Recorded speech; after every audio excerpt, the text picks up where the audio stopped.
Welcome to my channel. ఈరోజు మన ఛానల్లో దోస, బంగాళదుంప కూర, టమోటా చట్నీ చేయబోతున్నానండి. టమోటా చట్నీ కోసము ఇలా సన్నగా తరిగిన టమోటా ముక్కలు జీలకర్ర వేసి వేయించుకోవాలి. తర్వాత పచ్చిమిర్చిని కూడా వేసి వేయించుకోవాలండి.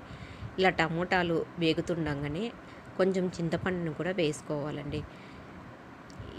ఇవి అన్నిటినీ కలిపి దూరగా వేయించుకోవాలి. ఇవి వేగుతూ ఉన్నప్పుడే పచ్చి కొబ్బరి ముక్కల్ని కూడా వేసి వేయించుకోవాలండి. ఇలా వేగడానికి కొంచెం ఉప్పును వేసుకుంటే టమోటాలు తొందరగా మగ్గిపోతాయండి. మనం చట్నీకి తగినంత ఉప్పుని వేసుకొని ఇలా టమోటాలను మెత్తగా మగ్గనిచ్చుకోవాలండి.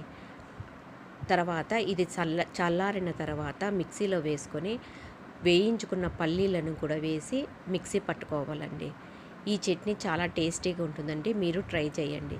తర్వాత బంగాళదుంప కూర కోసము ఒక కడాయి పెట్టుకొని పోపు దినుసులు వేసి నూనె వేసుకొని వేయించుకోవాలండి. పోపు దినుసులు వేగిన తర్వాత ఉల్లిపాయ ముక్కల్ని వేసి వేయించుకోవాలి. ఇలా సన్నగా పొడవుగా తరుక్కోవాలండి బంగాళదుంప కూరకు.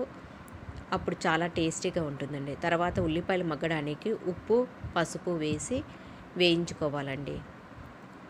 ఉప్పు, పసుపు వేసుకోవడం వలన ఉల్లిపాయలు తొందరగా వేగుతాయండి. తర్వాత కరివేపాకు వేసుకోవాలి.